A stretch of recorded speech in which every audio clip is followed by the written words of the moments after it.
আসসালামু আলাইকুম, কেমন আছেন সবাই? আশা করি অনেক ভালো আছেন। আবারও চলে আসলাম আপনাদের মাঝে নতুন একটা রেসিপি নিয়ে। চলুন তাহলে দেখে নিই আজ কি নিয়ে আসলাম আপনাদের জন্য। আজ নিয়ে এসেছি আপনাদের জন্য বাঁশকুড়োলের রেসিপি। চলুন তাহলে দেখে নিই কীভাবে বাঁশকুড়োলটা আমি রান্না করি। অনেকে আছে বাঁশকুড়োলটা পছন্দ করেন, তবে খেতে জানেন না। কেউ আছেন পছন্দই করেন না, মনে করেন এটা কী। এটা এক ধরনের সবজির মতো, ছোট যে কচি বাঁশগুলা থাকে না, ওইগুলা থেকে। প্রথমে আমি বাঁশকুড়োলগুলো চিকন চিকন করে কেটে পরিষ্কার করে ধুয়ে, দেখলেন তো, লবণ হলুদ দিয়ে সিদ্ধ করে পানিটা ফেলে নিয়েছি। তারপরে যে একটা কড়াই বসিয়ে দিলাম, এর মধ্যে রসুন দিয়ে দিলাম, তেল রসুন দিয়ে লবণ দিয়ে এখন একটু পেঁয়াজ বাটা দিয়ে দিছি। পেঁয়াজ বাটাটা দিয়ে মানে খুব ভালোভাবে একটু নেড়ে চেড়ে কষাতে হবে মশলাটাকে। খুব ভালোভাবে কষিয়ে নেবেন মশলাটাকে। দেখেন আমি তেলটা একটু বেশি দেওয়া লাগে।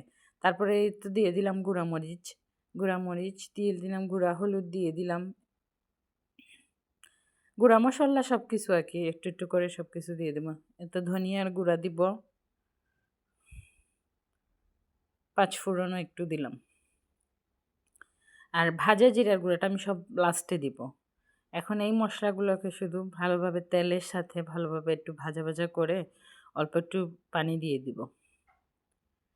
একটু তেলটা একটু মনে রাখবেন, একটু বেশি দেওয়া লাগে।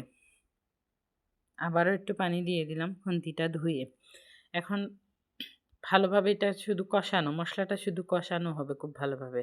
এই যে পানিটা আমার ফুটে এসেছে, আবার একদম পানিটা শুকিয়ে গেছে, এরপরে আবারও আমি আরেকবার পানি দিব। খুব ভালোভাবে মশলাটাকে কষিয়ে নিতে হবে। আর একটু পানি দিয়ে দিলাম, দিয়ে খুব ভালো করে নেড়ে চেড়ে মশলাটাকে কষিয়ে নিই। এই যে চিংড়িগুলা ভালোভাবে বেছে পরিষ্কার করে নিচ্ছি। চিংড়িগুলা যে বাঁশকুড়োলের মধ্যে দিয়ে দিব। এর জন্য বেছে খুব সুন্দর করে ধুয়ে পরিষ্কার করে নেব চিংড়ি। ছোটো চিংড়ি যেগুলো, এগুলো দিয়ে রান্না করলে অনেক বেশি টেস্ট হয়। কেউ কেউ আছে বড় বড় চিংড়িগুলা দিয়ে, যে কি চিংড়ি বলে এগুলাকে, গলদা চিংড়ি, ওইগুলা দিয়ে রান্না, ওইগুলা দিয়ে ভালো লাগে না। এই ছোটো চিংড়িগুলা দিয়ে অনেক মজা হয়। একবার এভাবে রান্না করে দেখবেন, খুব মজা লাগে ছোটো চিংড়িগুলা দিয়ে।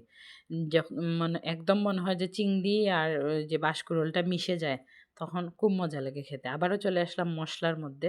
দেখেন আমার মশলাটা ভাজা হয়ে গেছে। মাছগুলো পরিষ্কার করে নিয়েছি ধুয়ে। এখন পানিটা ঝরিয়ে এখন মাছটা দিয়ে ভালোভাবে মশলাটাকে কষা কষা করে নিব। খুব ভালোভাবে কষিয়ে নিব। মাছটা আর আলাদাভাবে আমি ভাজলাম না, এই মশলাতে দিয়ে কষিয়ে নিলাম। এখন দিয়ে দিই বাঁশকুড়োলগুলো। বাঁশকুড়োল কিন্তু আমি আগে ভাপিয়ে নিয়েছি লবণ আর হলুদ দিয়ে। সিদ্ধ করা বাঁশকুড়োল দিয়ে দিলাম এর মধ্যে। যে আপনারা যখনই বাঁশকুড়োল কিনবেন, খুব ভালোভাবে দেখে কচি কচিগুলা নিয়ে নেবেন। কচি আর একটু বড় বড় যেগুলো, ওগুলো আবার শক্ত হয়ে যায়, মানে কাটার সময় অনেকগুলো ওয়েস্ট হয়ে যায়। এর জন্য আপনারা একটু কচি দেখে নেবেন। আমার বাঁশকুড়োলটা খুব ভালোভাবে কষানো শেষ, চিংড়িটাও কষে গেছে। এখন আমি সিদ্ধর জন্য দেখলাম তো, আমি খুন্তি দিয়ে দেখলাম যে কতটুকু সিদ্ধ হয়ে এসেছে। এখন সিদ্ধর জন্য পানিটা আমি দিয়ে দিয়েছি। এই পানিতে এখন সিদ্ধ হয়ে যাবে। এখন আমি দিয়ে দিলাম কাঁচামরিচ, 3-4টা কাঁচামরিচ দিয়ে দিলাম। এখন এটাতে আর কোনো মশলা যাবে না, শুধু একটু জিরা, ভাজা জিরার গুঁড়া দিয়ে দিয়েছি, এই শেষ। That's it. এখন বলক চলে এসেছে, শুধু সিদ্ধটা হবে আর ওই যে পানিটা টেনে যাবে। দেখেন কিভাবে সিদ্ধ হয়ে আসছে, মানে পানিটা টেনে আসছে। একদম শুকনা শুকনা, যে ভাজি যেভাবে, দেখেন আমার তেলটা উপরে চলে আসছে, ভাজির মতো একদম। খুব সুন্দর হয়েছে, কালারটা নাইস হয়েছে, দেখতে খুব লোভনীয় লাগতেছে না? পরিবেশন করে নিলাম আমার বাঁশকুড়োল দিয়ে চিংড়ি, ছোট চিংড়ি মাছ। এটা খাইতে খুব মজা হয়েছে, খুব দারুণ হয়েছে। এভাবে একবার রান্না করে দেখবেন। সবাই ভালো থাকবেন, সুস্থ থাকবেন। আল্লাহ হাফিজ।